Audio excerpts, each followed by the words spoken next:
পবিত্র ঈদ মিলাদুন নবী সাল্লাল্লাহু আলাইহি ওয়াসাল্লাম উদযাপন উপলক্ষে ধারাবাহিক অনুষ্ঠান সূচির আজকের সম্মানিত প্রধান অতিথি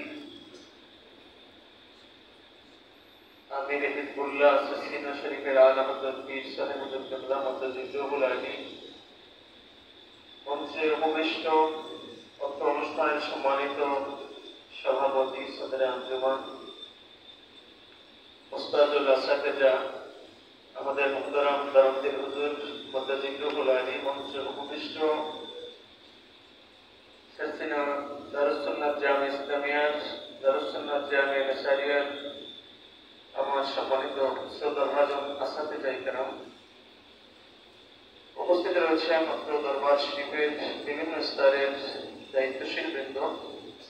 আমার সামনে উপস্থিত রয়েছেন অত্র সিলসিলা দরবার শরীফের সিলসিলা দারুস সুন্নাত জামিয়া মিশরিয়া দিনিয়া, সিলসিলা দারুস সুন্নাত জামিয়া ইসলামিয়া ও হাফিজি মাদ্রাসা আমার প্রাণপ্রিয় ছাত্রবৃন্দ।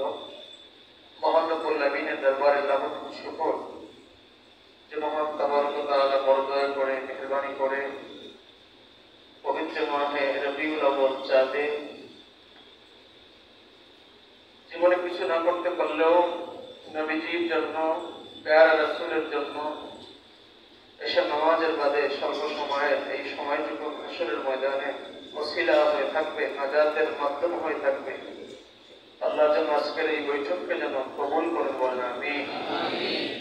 আমাকে আলোচ্য বিষয় দিয়েছেন কর্তৃপক্ষ হায়াতুন নবী সাল্লাল্লাহু আলাইহি ওয়াসাল্লাম। আমি শুরুতেই আকীদা বিষয়ের উপরে সংক্ষিপ্ত একটি ভূমিকা আপনাদের কাছে পেশ করছি।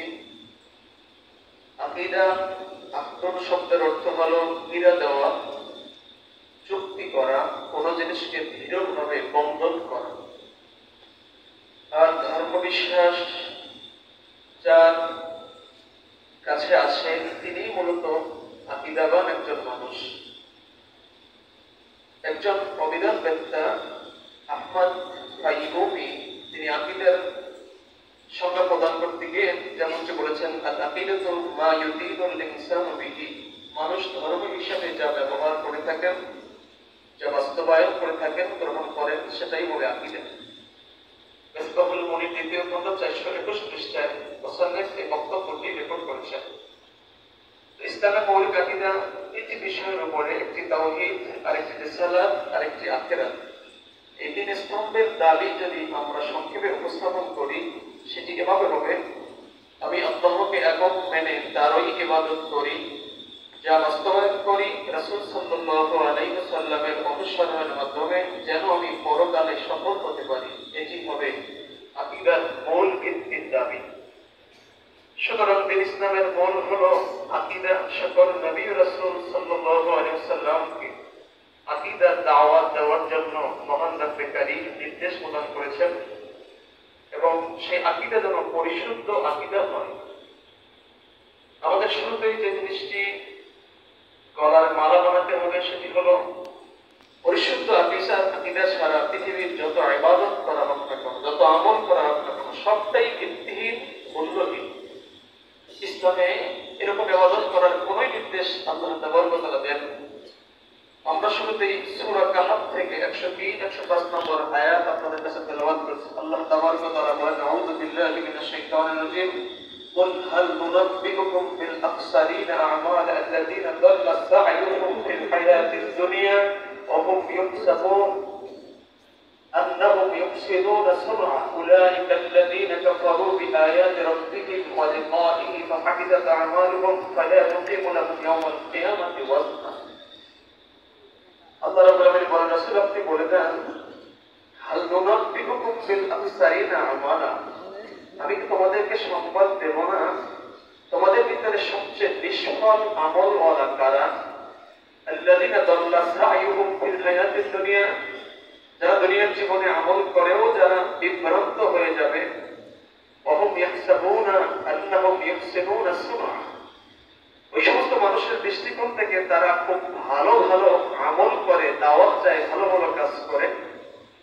তাদের দৃষ্টিকোণ হলো তারা সুন্দর আমল করছে। আল্লাহ বলেন উলাইকাল্লাযীনা কাফারু বিআয়াতি রাব্বিহিম ওয়া লিকাইহি, তারা এই সমস্ত মানুষ যারা তাদের রবের নিদর্শনকে অস্বীকার করেছে এবং তার সাক্ষাৎকে প্রত্যাখ্যান করেছে। ফাহাবিতাত আমালুহুম, অচিরেই তাদের আমলগুলো ধ্বংস হয়ে যাবে। সুতরাং তাদের জন্য হাসরে কোনো মন্তব্য স্থাপন করা হবে। সম্মানিত উপস্থিতি, আকীদা অর্জন করাটা অত্যন্ত এত গুরুত্বপূর্ণ। আমরা আরেকটা হাদিস থেকে দেখি যে আন আলী রাদিয়াল্লাহু তাআলা ইয়াখরুজু কওমুন মিন উম্মতি ইয়াকরাউনাল কুরআন লাইসা কিরাআতুহুম ইলা কিরাআতিহিম বিশাইইন ওয়ালা সালাতুহুম ইলা সালাতিহিম বিশাইইন ওয়ালা সিয়ামুহুম ইলা সিয়ামিহিম বিশাইইন ইয়ামরুকুনা মিনাস ইসলাম কামা ইয়ামরুকুনা আস-সাহাম মিনার রামিয়। রাসূল পাক সাল্লাল্লাহু আলাইহি ওয়াসাল্লাম বলেন, কিয়ামতের আগে এমন একটি দল প্রবেশ করবে পৃথিবীতে যারা কোরআন তেলাওয়াত করবে। তোমাদের কোরআন তেলাওয়াত যাদের কাছে নগণ্য মনে হবে, তোমাদের নামাজ যাদের নামাজের কাছে তুচ্ছ মনে হবে, তোমাদের রোজা যাদের রোজার কাছে নগণ্য সামান্য মনে হবে, তারা ইসলাম থেকে বেরিয়ে যাবে যেমন বন্দুক থেকে ধনুক থেকে তীর বের হয়ে যায়, এমনই তারা ইসলাম থেকে বের হয়ে যাবে। এই হাদিসটি মুসলিম শরীফের 1066 নম্বর হাদিস। আতফারুল মুহাদ্দিসিন মুলহিদিনা 52 নম্বর পৃষ্ঠা হাদিস উল্লেখ করেছেন এবং তারিকাত ওসমানী 523 পৃষ্ঠা হাদিসটি উল্লেখ করেছেন। আব্দুল্লাহ ইবনে আমর ইবনে আস থেকে হাদিস বর্ণিত, তিনি বলেন, ইয়াতি আলান নাস জামান ইস্তামিউনা ওয়া ইউসাল্লুনা ফিল মাসাজিদ ওয়া লাইসা ফীহিম মুমিন। কিয়ামতের আগে অনেক মানুষ একত্রে মসজিদে বসবে, একত্রিত হবে, নামাজ আদায় করবে মসজিদের ভিতরে। রাসূল পাক সাল্লাল্লাহু আলাইহি ওয়াসাল্লাম বলেন ওয়ালাইসা ফীহি মুমিন, তাদের ভিতরে একজনও মুমিন থাকবে না। ইবনে শাইবাহ 30992 নম্বর হাদিস এবং তাহাবী ফি মুশকিলাল আসহারের ভিতরে 8365 নম্বর হাদিস এবং হাকিম 8365 নম্বর হাদিসের ভিতরে এটি উল্লেখ করেছেন। যে হাদিসটি ইমাম মুসলিম 108 নম্বর পৃষ্ঠায় উল্লেখ করেছেন, বাদিরু বিল আমাল ফিতানান কাকিতাইল লাইলিল মুসলিম ইসবিহু রাজুল মুমিনান ওয়া ইউমসি কাফিরান ওয়া ইউমসি মুমিনান ওয়া ইসবিহু কাফিরান ইয়াবিউদিনাহু বিআওয়াদ মিনাদ দুনিয়া ওয়া কামা ক্বালা আলাইহিস সালাম। কিয়ামতের আগে আল্লাহর হাবিব সাল্লাল্লাহু আলাইহি ওয়াসাল্লাম বলেছেন, সকালে মুমিন হবে, বিকালে কাফের হবে, বিকালে মুমিন হবে, সকালে কাফের হবে। এভাবে করে করে পৃথিবীর একটা পরিবেশ হবে, পৃথিবীর মানুষ ইসলাম এবং আমানতদার খুঁজতে গিয়ে রাষ্ট্র থেকে রাষ্ট্র অতিক্রম করে এক দেশে গিয়ে দেখবে যে একজন মানুষ আমানতদার আছে, সবাই তার কাছে ঈমানের আমানতের বায়াত দিচ্ছে। আল্লাহর হাবিব বলেছেন, শোনো, লাইসা ফীহি শাইউন ফারতালিন মিন ঈমান। যেমনই মুহূর্তে পৃথিবীর সবাই তার কাছ থেকে ঈমান আমানতের বায়াত নিচ্ছে, আমি আল্লাহর হাবিব বলে দিলাম সেই মুহূর্তে ওই মানুষটার ভিতরে এক জাররা সরিষার দানা পরিমাণ ঈমান থাকবে না। অথচ পৃথিবীর মানুষ তাকে ঈমানদার মনে করছে, তাকে পৃথিবীর মানুষ আহলে ইলম মনে করছে, তাকে পৃথিবীর মানুষ ঈমানের সর্বোচ্চ আমানতদার মনে করছে। সম্মানিত হাজিরিন, রাসূল পাক সাল্লাল্লাহু বলছেন, ইয়াকুনু বাদি আইম্মা লা ইয়াহতাদুনা বিহুদাইয়া ওয়া ইয়াস্তাদুনা বিসুন্নতি ওয়া সায়াকুমু ফীহিম রিজাল কুলুবুহুম কুলুবুশ শায়াতিন ফি জুসমানিহিম। যে হাদিসটি মিশকাত শরীফের ভিতরে উল্লেখ করা হয়েছে, আল্লাহর হাবিব বলেন, কিয়ামতের আগে মানুষগুলো আমার হেদায়েত আল্লাহর হাবিবের পথে দাওয়াত দেবে না, সুন্নাত অনুযায়ী চলবে না এবং অচিরে এমন একটি দল আসবে যাদের অন্তরগুলো হবে শয়তানের অন্তর, দেহ থাকবে জুসমানিহিম। আমার সাথে বলেন, অন্তর কিসের অন্তর? দেহ থাকবে কাদের? মানুষের। রাসূল পাক সাল্লাল্লাহু আলাইহি ওয়াসাল্লাম কথা বলেছেন এবং আরো বলেছেন, দুআতুম আলা আবওয়াবি জাহান্নাম মান আজাবাহুম ইলাইহা ফাতাফুহু ফিহা। একদল দায়ী আসবে কিয়ামতের আগে দ্বীনের দাওয়াত দিয়ে, যারা এই পৃথিবীতে নিজেদেরকে সবচেয়ে দায়ী ইলাল্লাহর কাজ হিসেবে নিয়োজিত করবে। আল্লাহর হাবিব বলেন, এই মানুষগুলো জাহান্নামের দরজার উপরে বসে পৃথিবীর মানুষকে দাওয়াত দিবে, তাদের দাওয়াতে যারা জবাব দিবে তারা তাদেরকে জাহান্নামে নিক্ষেপ করবে। কিন্তু ইয়া রাসূলুল্লাহ, সাহাবায়ে কেরাম বলছেন, হুজুর আপনি বলুন এই দলের পরিচয় কি? আল্লাহর হাবিব বলছেন যে এরা হলো হুম মিন জিলদাতিনা ওয়া ইয়াতাকাল্লামু বিআলসিনাতিনা, তারা আমাদের চামড়ার মানুষ আর তারা কথা বলবে আমাদের চামড়া দিয়ে, অর্থাৎ আমাদের জিহ্বা দিয়ে তারা কথা বলবে। হাদিসে দেখছেন ফিল মাওয়াইজ ওয়াল হিকাম, তারা ওয়াজ ওসিয়াত বক্তব্য দিবেন আর কথা বলবেন আমাদের চামড়া, আমাদের মুখ, আমাদের মতো হই এই লেবাস পোশাক করে তারা মানুষের কাছে কথা বলবে। এবং বুখারী মুসলিম একযোগে হাদিসটি বর্ণনা করেছেন। এজন্য আমরা বলবো যে আগে হলো আকীদা, পরে হলো আমল। একটু বলেন না, আগে কি আকীদা, পরে কি আমল? দেখুন সম্মানিত উপস্থিতি,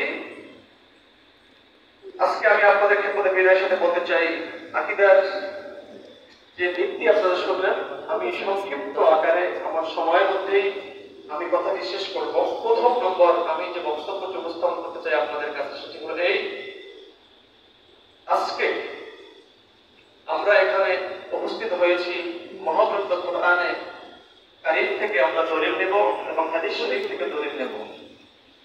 নেওয়ার আগে আরেকটি বিষয় স্পষ্ট করে দিচ্ছি, আহলুস সুন্নাত ওয়াল জামাতের আকীদাটা কি এই বিষয়ের উপরে। ওয়াল আম্বিয়াউ বা'দামা কুবিযু রুদ্দাত ইলাইহিম আরওয়াহুহুম ফাহুম আহইয়াউ ইনদা রাব্বিহিম।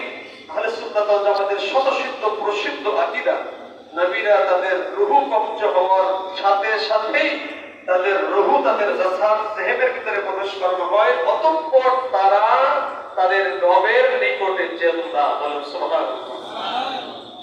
আমরা এটাই বলতে চাই যে মাটি তাদের দেহ খেতে পারবে না এবং চিরকাল তারা তাদের দেহ নিয়ে অক্ষত থাকবে কবর মোবারকে। এর পরের মুক্ত অবস্থানে অবস্থার পরে আল্লাহ তাআলা তাদের পবিত্র দেহে ফিরিয়ে দিয়েছেন এবং সম্পূর্ণ আল্লাহ এটাকে কন্ট্রোল করেছেন যাতে করে পৃথিবীর কোনো কিছু যেন তাদের দেহ তাদের কাপড় যেন স্পর্শ করতে না পারে।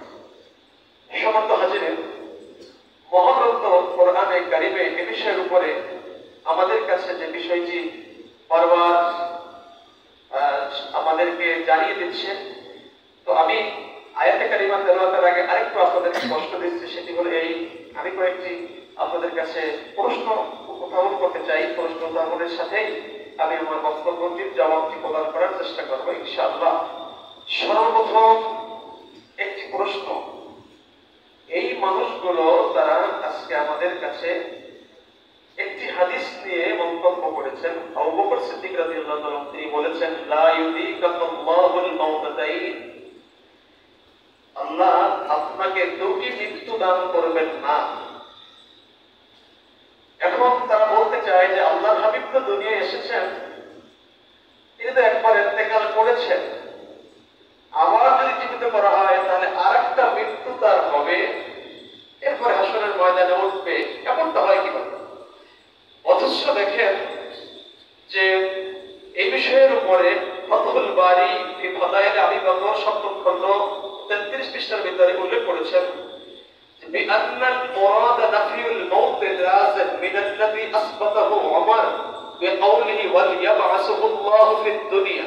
ওমর রাদিয়াল্লাহু তাআলা আল্লাহর হাবিবের ইন্তেকালের পরে তিনি এমন হয়েছিলেন, তিনি নিজেকে বুঝতে দিতেছিলেন না। তিনি বলতেছিলেন নবীজি মারা যায়নি। একটা কথা তিনি এমন বলতেছিলেন যে ওয়াল ইয়াবআসুহুল্লাহু ফিদ দুনিয়া, আল্লাহ অচিরেই তাকে আবারও দুনিয়ায় ফেরত আনবেন। পরিস্থিতি শান্ত করার জন্য আবু বকর সিদ্দিক রাদিয়াল্লাহু ব্যালেন্স করলেন যে থামেন, রাসূল ইসলামের ইন্তেকাল, রাসূল ইসলামের মৃত্যু দুইবার হবে না। এর মানে তার আকীদার জবাবটা দিয়েছিলেন, কিন্তু এটা দ্বারা এটা বোঝেন নাই যে তিনি একবার ইন্তেকাল করছেন, আবার জীবিত হবেন, আবার মৃত্যু হবেন। বরং এর তার উদ্দেশ্য হলো আহসানু মিন হাদাল জওয়াব আন ইউকালা আন্না হায়াতাহু সাল্লাল্লাহু আলাইহি ওয়াসাল্লাম ফিল কবর লাইসা ইয়াকুবুহা মাউতুন বাল ইস্তামিরু হাইয়ান। তবে অর্থ হলো জীবন একবার তাকে দিয়েছেন আর তার মৃত্যু নাই, বরং এটা ইস্তেমরার থাকবে আবাদুল আবাদ। সুবহানাল্লাহ। সম্মানিত উপস্থিতি, আমি দ্বিতীয় প্রশ্নটি করছি, আমি নাম বলছি না, রাসায়েল এবং মাসায়েল 3য় খণ্ড 267 পৃষ্ঠা থেকে 68 পৃষ্ঠায় মডার্ন ইসলাম দাবিদার একজন মৌলভী সাহেব তিনি বলেছেন নবী করিম ইসলামের ইন্তেকালের পরে কি অবস্থায় আছে, এজন্য আল্লাহ এবং রাসূল আমাদেরকে কোনো নির্দেশ করে নাই। নাউজুবিল্লাহ। এই বিষয়ে কোরআন হাদিসের অকট্ট কোনো নির্দেশনা নাই। একটু বলেন না নাউজুবিল্লাহ। 3 নম্বর, এটা কোনো আকীদার বিষয় না, সুতরাং এটা নিয়ে যদি কেউ আলোচনা করে এটা একটা ভ্রান্ত বিষয়। বলেন নাউজুবিল্লাহ। উদ্দেশ্য আপনারা জানেন, কিছু মানুষের বক্তব্য সঠিক, কথা দেখতে সুন্দর মনে হয়, কিন্তু আলাদা বিহিল বাতিল, এর ভিতরে লুকায়িত আছে অন্তরের এমন পরিপূর যার দ্বারা ওই মানুষগুলোকে জাতিকে তার নিজের আদর্শ দিকে তুলে নিয়ে যায়। সম্মানিত শুধু যেমনটা কেউ বলে থাকেন যে টুপি ছাড়াও নামাজ হয়, তার বক্তব্যটা সঠিক। আমরা বলছি টুপি ছাড়াও নামাজ হয়, তবে টুপি দিয়ে পড়লে ভালো হয়, এটা কি আমরা বলবো না? কথা বলেন না, বলবো না? কিন্তু তাদের দাবি হলো পৃথিবীতে টুপি থাকুক আর না থাকুক, আমাদের দলে আসতে পারলেই হয়। এটা হলো তাদের জীবনের সবচেয়ে বড় এজেন্ডা। আমরা বলবো না, আমরা মানুষদেরকে সুন্নাতের তালিম দেব, যদি টুপি পরে নামাজ পড়বে, যদি না পারে ওজরে টুপি ছাড়াও নামাজ হয়। কথা বলে ঠিক কিনা? তার বক্তব্যের ভিতরে যদি আমাদেরকে অন্য কিছুর দিকে নিয়ে যায়, আমরা আহলে সুন্নাত ওয়াল জামাতের অনুসারীরা কখনোই এদের বক্তব্য গ্রহণ করতে চাই না। সম্মানিত শুনি, আরেক দল, আমি যাদেরকে নাম উল্লেখ করছি না, তারা বলছে হায়াতুন নবীর বিষয়টি বিতর্কিত, সুতরাং বিতর্কিত বিষয় মানে এটাকে এড়িয়ে যাওয়া ভালো। করে বসে আছেন কেন? মাঝে মাঝে গ্রামে বলা হয় যে দুই পক্ষ যদি কোনো দাওয়াতে যায়, এক পক্ষ বলে যে বিষয়টা বিতর্কিত, সুতরাং এটা এড়াই গেলে বলা হয়, অর্থাৎ বিরাট করি আপনি যেহেতু বিতর্ক হতে বিতর্কটা এড়াইয়ে চলা ভালো, তাহলে একটু বিতর্কটা এড়াইয়ে চলা ভালো। আমি এক জায়গায় বললাম যে সমাধানটা আগে করাও ভালো, এক জায়গায় সমাধান করে পরবার দ্বন্দ্ব বাঁচবে না। কথা বলে ঠিক কিনা? সমাজ শুধু এ ধরনের বক্তব্য তারা দিয়ে দ্বিতীয়বার বলতে চাই যে কবর থেকে রাসূলুল্লাহ সাল্লাল্লাহু আলাইহি ওয়াসাল্লাম জবাব শুনতে পান, এ বিষয়কে তারা সম্পূর্ণ ইনকার করে, সমস্ত হাদিসগুলোকে তারা জাল হাদিস বলেছেন। এখন এ বিষয়ের উপরে সর্বপ্রথম 445 হিজরিতে মনসুর ইবনে মুহাম্মদ আল-কান্দারি সর্বপ্রথম হায়াতুন নবীর বিষয়টাকে অস্বীকার করেছেন। তার জবাব দিয়েছিলেন 458 হিজরি সালের সর্বশ্রেষ্ঠ বিশিষ্ট মুহাদ্দিস ইমাম বাইহাকি হায়াতুল আম্বিয়া কিতাব লিখে 458 তার জবাব দিয়েছিলেন হায়াতুল আম্বিয়া লিখে। আলহামদুলিল্লাহ বলেন না? 3 নম্বর রাসূলুল্লাহ কবরের দুনিয়ার মতো বেঁচে আছেন, তিনি মানুষের প্রার্থনা শুনেন, ভালো মন্দ ধারণা করেন, এটা একটা শিরকি আকীদা। যে তিনি বলতে চান যার সম্পর্কে আল্লাহই ভালো জানেন, আমরা কিছু বলবো না, এবং বলতে চান সেখানে মানুষের হায়াত মওত বলতে কবরে কোনো কিছুই নাই। এ ধরনের ব্যক্তি যদি কারো নবীজির কবরের পাশে যাইয়া যদি দোয়া করে, দরুদ শরীফ পড়ে, নিঃসন্দেহে এটা একটা ভ্রান্ত কাজ এবং শিরকি মতবাদ। নাসিরউদ্দিন আলবানী সাহেব তার সহিহ 612 পৃষ্ঠায় 612 নম্বর পৃষ্ঠায় এই হাদিসের আলোচনা করতে গিয়ে তিনি এই কথা বলেছেন, এবং আলবানী সাহেব সিলসিলাতুস সহিহ হাদিস নম্বর 447 নম্বরের ভিতরে তিনি এই কথাগুলো উল্লেখ করেছেন। আরেকটি মাসলা, নবীদের কবরের জীবনের সাথে দুনিয়ার জীবনের কোনোই নিসবত নাই, এই কথা বলে তারা এটি বোঝাতে চাচ্ছেন এটা দুনিয়া, ওটা আখিরাত। দুনিয়ায় তিনি যেভাবে ছিলেন সবাই জানেন, আখিরাতে গিয়েছেন কোন অবস্থায় আছেন ওটা আমাদের দরকার নাই, সুতরাং দুনিয়ার সাথে তার আখিরাতে কোনো সম্পর্ক নাই। আমরা কি এটা মানি? কথা বলেন মানি? সুযোগ হলে আমরা সবটার জবাব দেব ইনশাআল্লাহ।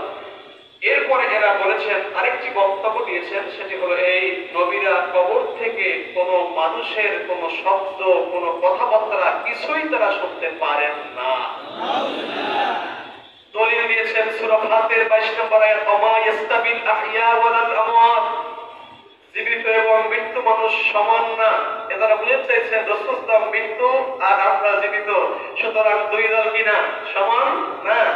দলিল দিয়েছেন ইন্নাকা লা তুসমিউল মাউতা, আপনি মৃত্যুকে শোনাতে পারবেন না।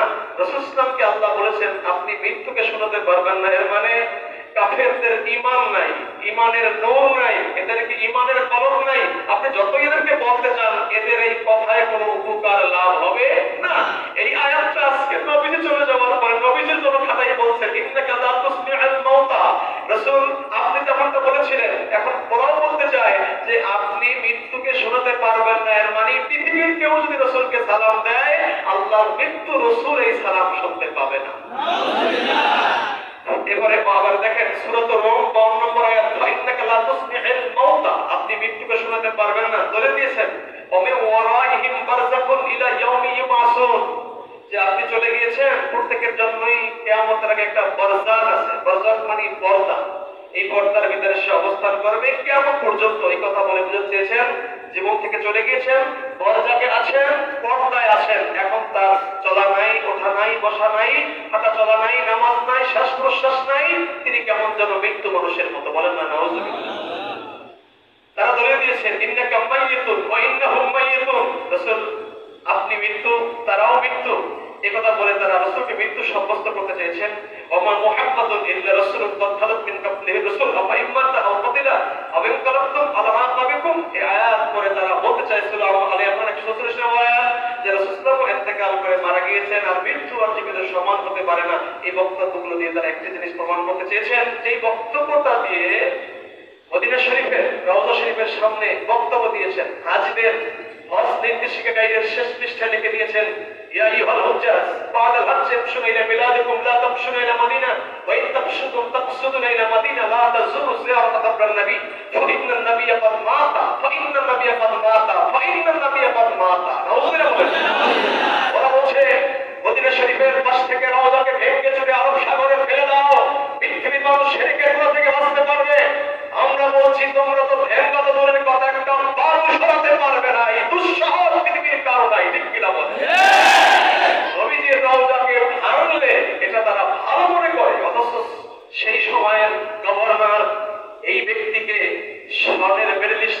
দিয়ে বলছেন তুমি বাবা ভালো কথা বলেছো, ভালো কাজ করেছো, আমরা এমন ভালো কাজ চাই না। কথা বলেন, এমন ভালো কাজ সমস্ত উপস্থিতি দেখুন।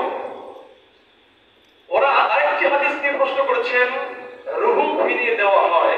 আপনি হাদিস শরীফ পড়ছেন, যারা রাসূল পাক সাল্লাল্লাহু আলাইহি উম্মতরা নবীজি রওজা পাকে সালাম দেয়, ইল্লা রাদ্দাল্লাহু রূহি হাত্তা আরুদ্দা আলাইহিস সালাম, হাদিস পড়ছেন না, যে রাসূল সাল্লাল্লাহু সালাম দিলে রুহু ফিরিয়ে দেওয়া হয়। এটার দ্বারা তারা গবেষণা করে সিদ্ধান্ত দিয়েছেন যে সালাম দিলে রুহু ফিরানো হয়, অতএব সালামের আগে তো মৃত্যু ছিল।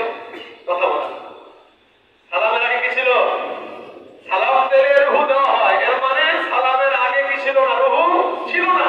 একথা বলে আমাদেরকে জবাব দিচ্ছে। আমরা একটু আপনাদেরকে জবাব দিয়ে দিচ্ছি এই বিষয়ের উপরে, যেহেতু পরে সময় সংক্ষিপ্ত, সময় আর পাওয়া যাবে না। এজন্য আমি আপনার কাছে বলতে চাই, এই হাদিসটা যদি মানা হয়, তাহলে যে হাদিসগুলো মুতাওয়াতির পর্যায়ে শতে শতে হাজার হাজার হাদিস, এই সমস্ত মুতাওয়াতির সূত্রে খবরে মুতাওয়াতির হাদিসগুলো, এই একটা হাদিসের কারণে সব হাদিসগুলো কিন্তু উল্টা হয়ে যাচ্ছে।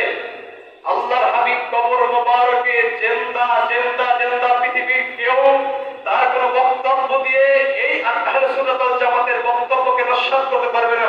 আমি একটু আপনাদেরকে শুনিয়ে দিচ্ছি, রাসূল সাল্লাল্লাহু আলাইহি ওয়াসাল্লাম সহ সকল নবী আপন আপন আপন কবরে জিন্দা না মুর্দা? জিন্দা। দেখুন এখানে উমদাতুল কারি 11 খণ্ড 402 পৃষ্ঠা, ফাতহুল বারি 6ষ্ঠ খণ্ড 288 পৃষ্ঠা, মিরকাতুল মাফাতির 2য় খণ্ড 261 পৃষ্ঠা, আর কাউলুল বাদি ইস-সাখাবী রাহিমাহুল্লাহ 172 পৃষ্ঠা, রদ্দুল মুখতার আলা দুরুল মুখতার 3য় খণ্ড 366 পৃষ্ঠা, ওয়াফাবুল ওয়াফাত 2য় খণ্ড 405 পৃষ্ঠার ভিতরে বুখারী রাহমাতুল্লাহ আলাইহি উল্লেখ করেছেন। এবং তিনি আরো বলেছেন, মুসনাদে আবু ইয়ালা 3425, হায়াতুল আম্বিয়া লিল বাইহাকি 1 থেকে 4, ইবনে ইমাম মুসনাদে বাজদার বলেছেন 6868, সহিহ কানজুস সুন্নাত নববিয়া 22 পৃষ্ঠা, ফাতহুল বারি 6ষ্ঠ খণ্ড 65 পৃষ্ঠা, আল বাদরুল মুনির 5ম খণ্ড 250 পৃষ্ঠা, ফায়জুল কাদির 3059 পৃষ্ঠা, তাওফাতুজ যাকিরিনা 28 পৃষ্ঠা, নাইলুল আওতার 3য় খণ্ড 247 পৃষ্ঠা, সিলসিলাতুস সহিহা 620 পৃষ্ঠা, জামিউস সাগীর 285 পৃষ্ঠা, কাসাইসুল কুবরা সুয়ুতি 2য় খণ্ড 281 পৃষ্ঠার ভিতরে সহ অসংখ্য অগণিত জায়গায় এই বিষয়গুলো উল্লেখ করেছেন যে এটা খবরে মুতাওয়াতির পর্যায়ে বর্ণিত। সুতরাং আমরা যদি ওই হাদিসটা মানি, এই সকল হাদিসগুলোকে বাদ দিতে হয়।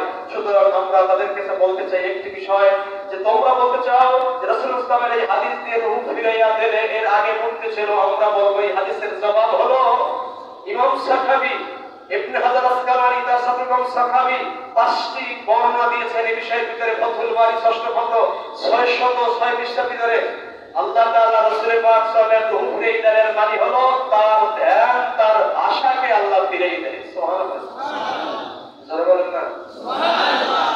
হাদিসের মধ্যে যে বলা হয়েছে যে যদি এভাবে ব্যক্তিকে সালাম দেওয়ার পরে তার রূহকে ফিরিয়ে দেওয়া হয়, তাহলে আমাদের ইমাম সাখাবী রাহিমাহুল্লাহ এবং ইমাম ইবনে হাজার আসকালানি রাহিমাহুল্লাহ তিনি জবাব দিয়েছেন, এনার আল্লাহর হাবিবের উদাহরণটা হলো ঘুমানো ব্যক্তির ন্যায়। ঘুমাইলে মানুষ কি জিন্দা না মুর্দা? বলেন তো দেখি, কথা বলেন না সবাই, কি জিন্দা না মুর্দা? এরপরে বলেছেন, পরে একটি মত বলেছেন যে আল্লাহর হাবিবের জন্য দরুদ সালাম পেশ করা পৃথিবীর এই তামাম বাউন্ডারি থেকে লাহুত মালাকুত জাবারুত লক্ষ কোটি কোটি ফেরেশতা তামাম সৃষ্টি জাহান কুল এমন কোন পৃথিবীর অঞ্চল নাই যেখানে যেই মুহূর্তে, যে সময়, যেই সেকেন্ডে, যেই মিনিটে নবীজির পরে দরুদ সালাম পেশ করে না। সুতরাং ওদের যুক্তিটা আমরা এখান থেকে খণ্ডন করতে চাই যে বলুন তো দেখি, পৃথিবীর কোন একটা মুহূর্ত কি নবীজির পরে দরুদ সালাম থেকে কি ফাঁকা থাকে? না থাকে না। সমাজ সদী। এরপর দেখেন, ওরা বলতে চায় হায়াতুন নবী মানতে হলে যদি রাসূল সাল্লাল্লাহু আলাইহি ওয়াসাল্লাম জীবিতই হন, তাহলে তাকে দাফন করলেন কেন? কি কথা বলেন না? তো আপনাদের কাছে প্রশ্ন সুন্দর না, কিন্তু ওই যাদের কাছে ওরা নেট থেকে কথা বলে বলতে চায় তাদের কাছে একটা বিষয় যে রাসূল জিন্দা, তাহলে তার দাফন করলে কেন? রাসূল সাল্লাল্লাহু আলাইহি ওয়াসাল্লাম জিন্দা, তাহলে তার ইন্তেকালের পরে আবু বকর সিদ্দিক তাকে খলিফা নিযুক্ত হলো কেন? নবীজি তো জিন্দা অবস্থায় চালাইতে পারত। সমাজের সুদী, আমরা কি আয়াত বিশ্বাস করি না? কোন নফসি কথা বলেন না, বিশ্বাস করি? এরপরে এরা দেখো আমাদেরকে যে বিষয়টি বলেছেন যে একজন মানুষের ইন্তেকালের পরে, নবীদের ইন্তেকালের পরে তার জীবনের সাথে কোনো মিল নেই। আমরা এদেরকে বলতে চাই, যেখানে এই প্রখ্যাত মুহাদ্দিস 5টি সাদৃশ্যের কথা বলেছেন। এক, দুনিয়ায় যেমন দেহ সংরক্ষিত থাকে, এইভাবে নবীদের দেহ কবরে সংরক্ষিত থাকে। দুনিয়ায় যেভাবে নামাজ পড়ে, কবরে নামাজ পড়ে। দুনিয়ায় যেভাবে তারা আওয়াজ শুনতে পায়, কবরেও তারা আওয়াজ শুনতে পায়। দুনিয়ায় যেভাবে সালাম দিলে জবাব দেয়, কবরে সালাম দিলে জবাব দেয়। দুনিয়ায় যেভাবে রিজিক প্রাপ্ত হয়, কবরে রিজিক প্রাপ্ত হয়। দুনিয়ায় যেভাবে সায়ের করে, ইন্তেকালের পরে নবীরাও তামাম পৃথিবীতে সায়ের করে। সুবহানাল্লাহ। এরপর ওরা প্রশ্ন করেছেন, যদি আয়াতগুলো মেনে নেওয়া হয় তাহলে পুনর্জন্মে বিশ্বাস করতে হবে। হিন্দুদের একটি মতামত হলো, কোন মানুষ যদি মারা যায় তার রূহ আবার নতুন করে জন্ম নেয়, পুনর্জন্মবাদ বলা হয় যেটাকে, তাহলে তারা বলতে চায় একটি হাদিস আবু দাউদের 4th খণ্ড 44 পৃষ্ঠায় 4013 নম্বর, মুসনাদ আহমদের 2669 নম্বর হাদিস। তারা বলতে চায়, মান তাশাব্বাহা বিকওমিন ফাহুয়া, বলেন মান তাশাব্বাহা বিকওমিন ফাহুয়া, যদি কোনো জাতি, কেউ যদি কোনো জাতির আদর্শ অনুসরণ করে, সে তাদের সাথে তার সাদৃশ্য হয়ে যাবে, তার সাথে তার হাসর হবে। এই দলিল দিয়ে তারা বলতে চায় যে নবী যদি আবার জীবিত বলা হয় তাহলে তো হিন্দুদের সাথে মিলে যায়। অতএব আমরা এই আকীদা মানতে চাই না। আমরা কি এই আকীদা মানি? জোরে বলতে মানি? এরপরে তারা আরেকটা বলতে চায়, নবী ইসলামের মর্যাদা বড় ভাইয়ের মতো। আমরা, আমার ভাই মরে গেলে যেমন তার কবরের রক্ত মাংস বস্ত্র সব শেষ হয়ে যায়, অনুরূপ নবীজির ইন্তেকাল করার পরে তার কবরের কিছু নাই, সব শেষ। জোরে বলেন না? 12 নম্বর তারা বলতে চায়, আমরা বলছি আল্লাহর হাবিব নবুয়ত দিক থেকে একদিকে নবী, আর একদিকে তিনি শাহাদাত বরণ করেছেন। নবীজির মধ্যে কয়টি গুণ আছে? একটা হলো নবুয়ত, আর একটা হলো, সবাই বলেন না, একটা নবুয়ত আর একটা। ওরা বলতে চায় যে যদি নবী শাহাদাত বরণ করে, নবী সাল্লাল্লাহু এতগুলো যুদ্ধ করেছেন, সারিয়া করেছেন, কোন যুদ্ধেও তো নবীজির ইন্তেকালের খবর পাওয়া যায় নাই, অথচ আমরা এই কথাটা মানি না। এই জবাবটা দিয়ে তারা আল্লাহর হাবিবকে শহীদ থেকেও দূরে সরাইতে চায়। আসুন আমরা এখন মহাগ্রন্থ, এই প্রশ্নগুলো সময় সুযোগ মতো আমরা সুযোগ পেলে জবাব দিব। মহাগ্রন্থ কোরআনে কারীম থেকে আপনাদের কাছে আমি একটি আয়াত কারিমা তেলাওয়াত করছি।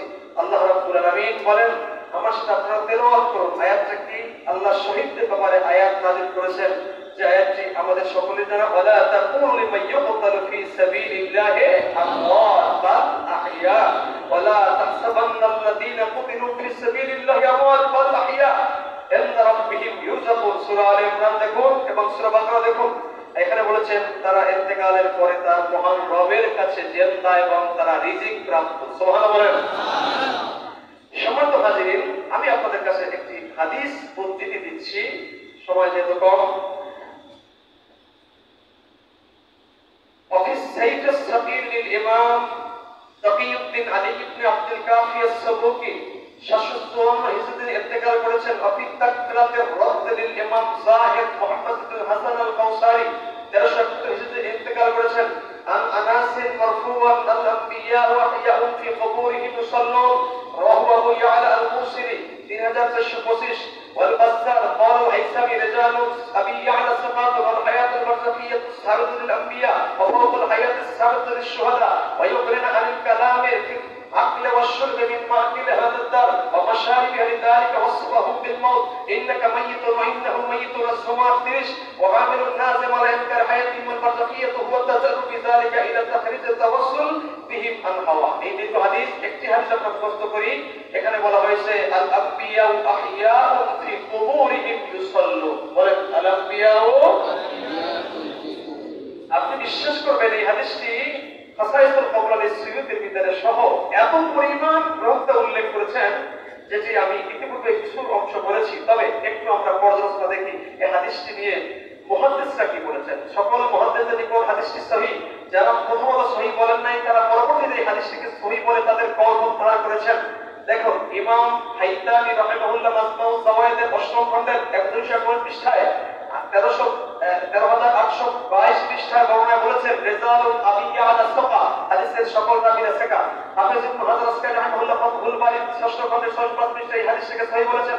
শাইখ নাসিরউদ্দিন আলবানী সিলসিলাতুল হাদিসে সহিহা 3য় খণ্ডের 187 পৃষ্ঠায় 621 নম্বর হাদিসে বলেছেন এই হাদিসটা সহিহ। এবং তিনি আরো বলেন, আমি প্রথমত এই হাদিসটিকে সহিহ বলতাম, পরবর্তীতে আমি আমার মত প্রত্যাহার করেছি এবং এটাকে সহিহ বলে সাব্যস্ত করেছি। দ্বিতীয় নম্বর আরেকটি হাদিস দেখেন, যে হাদিসটি বর্ণনা করেছেন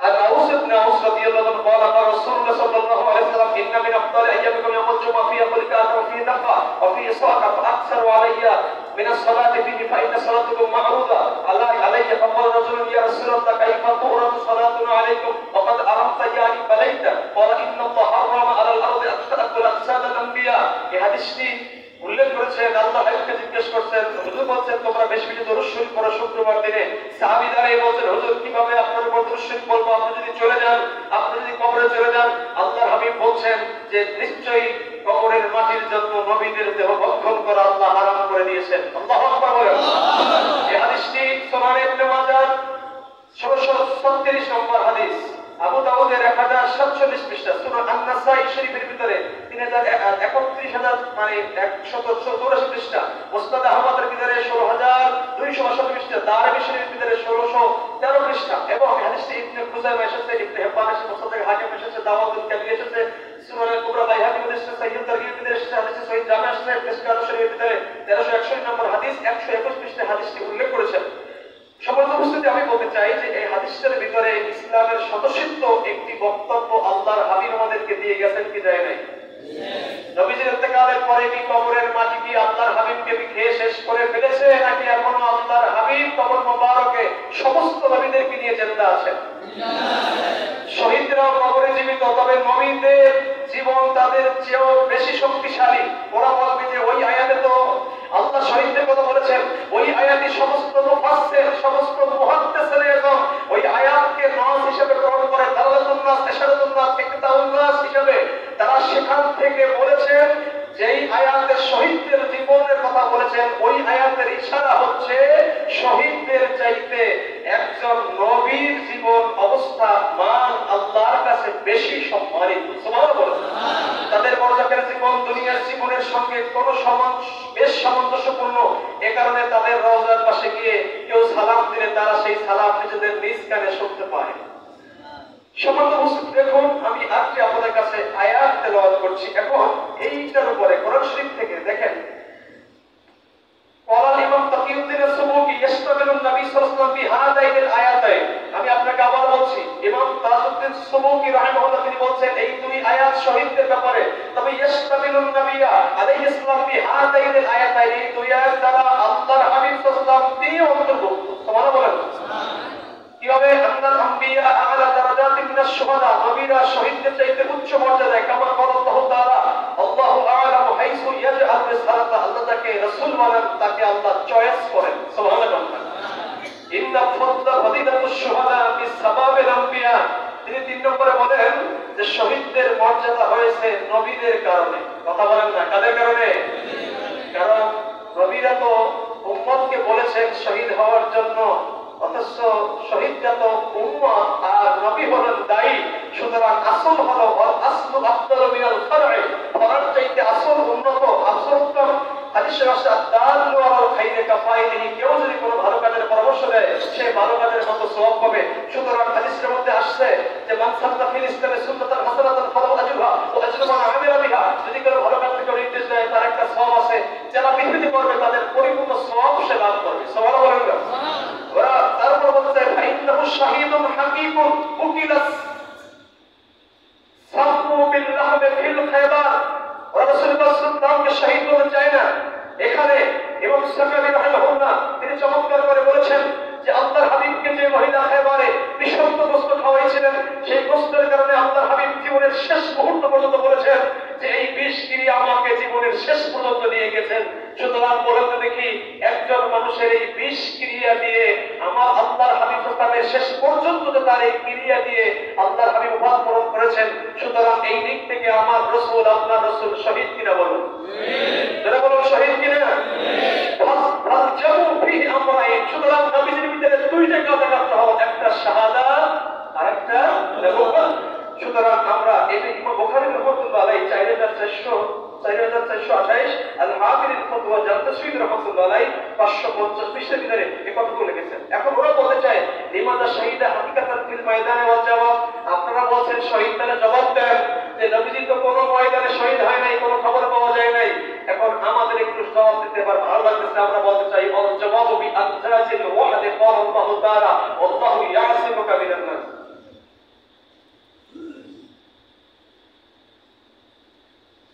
আল্লাহ হাবিব সাল্লাল্লাহু আলাইহি ওয়াসাল্লামকে আল্লাহ বলছেন আল্লাহু ইয়াসিমুকা মিনান নাস, যে হুজুর আপনাকে আল্লাহ রাব্বুল আলামিন, আল্লাহ আপনাকে মানুষদের অনিষ্টতা থেকে, মানুষদের থেকে আল্লাহ রক্ষা করবেন। সুবহানাল্লাহ।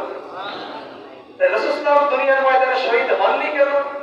আল্লাহর কোরআনের এই বাণীকে পরিপূর্ণ করার জন্য। আয়াত থেকে বলেন আল্লাহু ইয়াসিমুকা মিনান নাস, সূরা মাইদা ৭৭ নম্বর আয়াত। এখন ইমাম জুনায়েদ আল-বাগদাদী রাহিমাহুল্লাহ তিনি তাফসীর করেছেন, মান কানাত হায়াতুহু বিনাফসি ইয়াকুনু মাতাহু বিসহামি রূহিহি, যার হায়াতটা তার নিজের শরীরের সাথে, ওই রূহ চলে গেলে শরীরটা হারিয়ে যায়।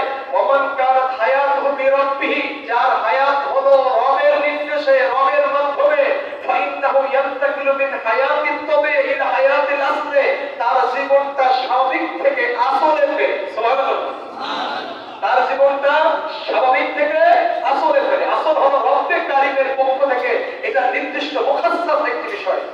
এরপর বলেন আসল কি? ওহিয়াল হায়াতুল হাকিকি, সুতরাং আসলটাই হলো হায়াতে হাকিকি।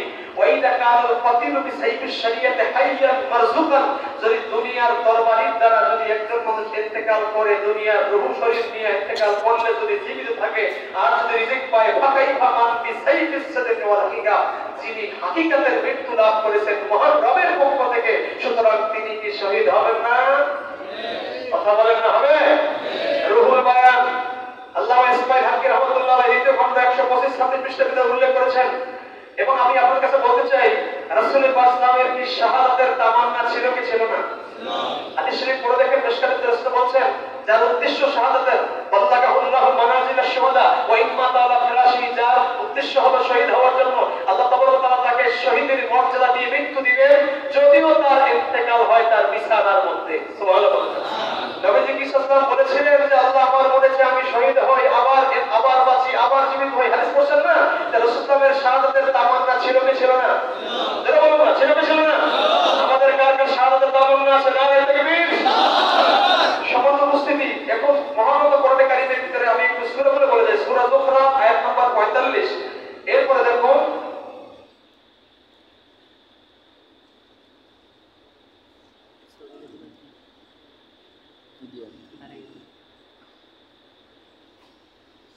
সূরা তাওবা আয়াত নম্বর ১২৮, সূরা আম্বিয়া ১০৭, সূরা আলে ইমরান ১৭০, সূরা আনফাল ৩৩ নম্বর আয়াত।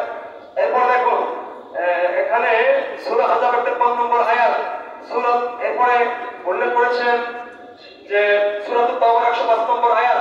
এরপরে বিশেষ করে সূরা নিসার ৬৪ নম্বর আয়াত আল্লাহ বলেন যে ওয়ালাউ আন্নাহুম ইযযালামু আনফুসাহুম জাউকা, যদি পৃথিবীতে কেউ অপরাধ করে রাসূল আপনার দরবারে আসে আর আপনি যদি সুপারিশ করেন, তারা আল্লাহকে ক্ষমাশীল পেয়ে যাবে। আয়াতের তাফসীর করতে গিয়ে আল্লামা আবুল ফায়দা ইসমাঈল ইবনে কাসির, দুই ইবনে কাসির দামেশকি আশ-শাফিঈ রাহিমাহুল্লাহ, তিনি তার তাফসীরের প্রথম খণ্ড ৪৭২ পৃষ্ঠা উল্লেখ করেছেন, যাকারা জামাআতু মিনহুম আও আনসার আস-সাবাক ফি কিতাবে শামিলা আল হিকায়াতুল মাশহুরা আনিল উতবি ক্বালা কুনতু জালিসান ইনদা কাবরি নবী সাল্লাল্লাহু আলাইহি ওয়াসাল্লাম ফাজা আরাবিয়্যুন ফাকালা আসসালামু আলাইকা ইয়া রাসূলাল্লাহ কুনতু জি'তুকা মুস্তাগফিরান লিযামবি ওয়া মুস্তাশফিআন বিকা ইয়া রাসূলাল্লাহ ফাবালাগতনি ফাকালা নাফসুল ফিদাউ লিকবরিন আনতা সাকিনুহু ফীহি আল-জুদ ওয়া ফীহি আল-আফাফ ওয়াল কারাম সুম্মা সারাফা আল-আরাবি ফাকালা রাসূলুল্লাহ সাল্লাল্লাহু আলাইহি ওয়াসাল্লাম ইয়া আতাবি ইলহাকিল আরাবি বাশশিরহু বিআন্না আল্লাহ ক্বাদ গাফারা লাহু। সুবহানাল্লাহ। পরে তাফসীর ইবনে কাসির সাক্ষ্য দিয়েছেন, একজন সাহাবী মদিনায় গিয়ে বলছেন রাসূলের কাছে আসছি, সবাই বলছে রাসূল ইন্তেকাল করেছেন, আমাকে রওজা দেখাই দাও। রওজার পাশে বসে বলছেন নাফসুল ফিদাউ লিকবরিন আনতা সাকিনুহু ফি জুদ ওয়া ফাকর কারাম। এই কথা বলে তিনি চলে গিয়েছেন, মনের আবেগ বলে বলে কিছু দূর যাইতে না যাইতে রওজা শরীফ থেকে আওয়াজ বের হয়ে যায়। সুবহানাল্লাহ। আল্লাহু আকবার বলেন। আল্লাহর হাবিব হযরত আতাবীকে ডেকে বলেন, ইয়া আতাবী, আর ঘুমিয়ে থেকো না, ইলহাকিল আরাবী, আমার গ্রাম বহুত সাহাবীর সাথে মিলিত হয়ে তাকে সুসংবাদ দিয়ে দাও। বাশশিরহু বিআন্না আল্লাহ ক্বাদ গাফারা লাহু, কষ্ট করে নবীর রওজা এসেছিল, তাকে বলে দাও আমি মুহাম্মদ রাসূলুল্লাহ রওজায় বসে তার দরখাস্ত ফরিয়াদ শুনেছি, নিশ্চয়ই আল্লাহ এই মুহূর্তে তার জীবনের সব গুনাহগুলো মাফ করে দিয়েছেন। সকল শুনি, এই যদি আমার কাছে যে পরিমাণ তথ্য আমি সংগ্রহ করেছি, সময় সংক্ষিপ্ত থাকার কারণে আমি বলতে পারি নাই, তবে এখন আমাদের সিদ্ধান্ত কি? আমরা সিনা শরীফের একজন ভক্ত মরিদ, কথা বলে ঠিক কিনা? কি রাজি না? খুশি না বেজার?